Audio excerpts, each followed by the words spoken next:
You are what your mother eats. How diet during pregnancy affects health. Alicia just found out that she is pregnant with her first child.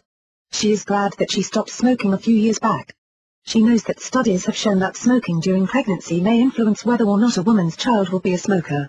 Source: Science Daily 2006. She is also glad that she was never much of a drinker.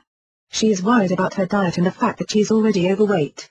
She knows what all of the studies say about obesity and pregnancy, including, a high-fat diet during pregnancy may play a role in leading to an early onset of puberty and may also play a major role in subsequent adulthood obesity. Junk food during pregnancy and/or breastfeeding may play a major role in the child's weight in adulthood.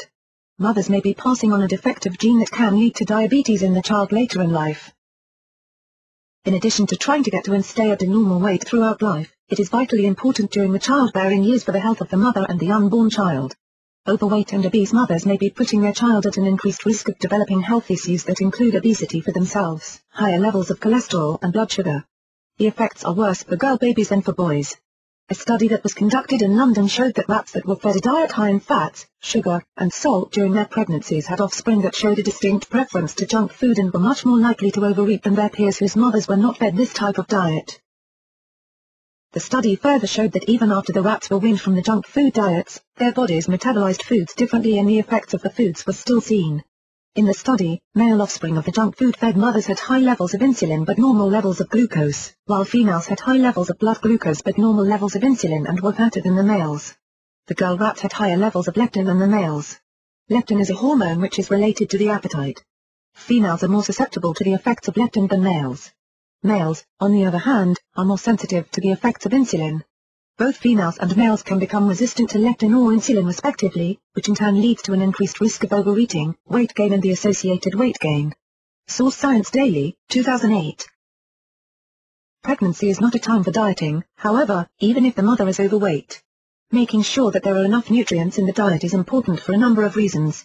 Overall, caloric intake must be increased by around 500 calories to support the growing fetus. However, in an overweight mother that amount might be reduced and in an underweight mother it might be increased.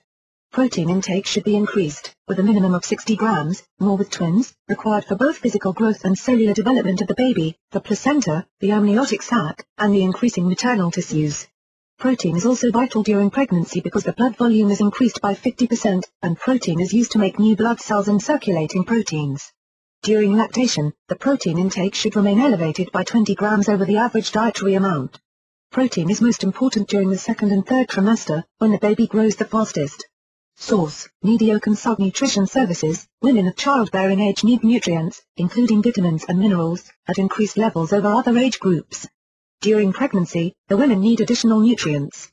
Women need 1,000 mg of calcium, 18 mg of iron, 25 grams of fiber and omega-3 fatty acids. Source: Tang, 2007.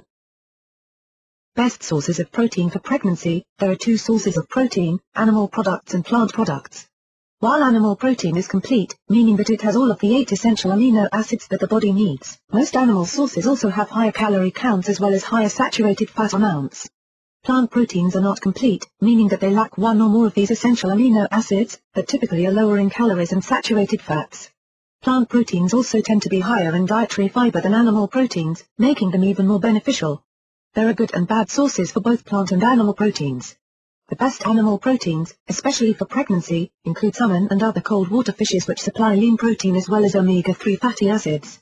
Pregnant women should discuss fish with their doctors, especially certain fish that may be dangerously high in mercury. Turkey, especially roasted, skinless turkey breast, is high in protein, low in calories, and saturated fat and can be used in a number of recipes as a substitute for fattier meats. Steer clear of dark meat turkey which has a higher fat count. Using ground turkey in place of other ground meats in recipes can be a good idea, however, make sure that you are reading the label carefully. Some brands use the whole turkey, including dark meat and skin, and can be nearly as high in fat as lean beef. Your ground turkey should be breast meat, without the skin, only. If you cannot find it, then grind your own. Other good animal protein sources include low-fat dairy, especially hard cheeses, yogurts, and milk, which have other benefits including calcium and vitamin D. Yogurt also has beneficial live cultures that promote the good bacteria that should live in the intestinal tract. If these good bacteria are thrown out of balance for any reason, the woman can develop infections, including in the urinary tract, a common occurrence in pregnancy. Good plant-based proteins include soy and soy products, miso, tempeh, and tofu, soy being the only complete plant-based protein, as well as beans, grains, and rice. Nuts and seeds are also good plant-based proteins. Each of the plant-based proteins lacks one or more amino acids and should be eaten in combinations that make up for this lack. Protein supplements like ProfectR and ProsisR, from Protica, are also good choices for the pregnant woman. Another benefit of a small protein shot is during early pregnancy when it can help to deal with morning sickness. ProfectR and ProsisR, the first all-natural protein supplement, are small, easy-to-consume supplements that have 25 grams of protein per 100-calorie serving. There are a number of refreshing, fruit-based flavors, and both ProfectR and ProsisR come in a number of different strengths as well. They are more convenient to take along and can be stashed in a bedside table so that there is no need to try to mix a protein shake while feeling queasy in the early morning. In fact, if she keeps a supplement by her bedside, a pregnant woman can consume it before even getting up for the day.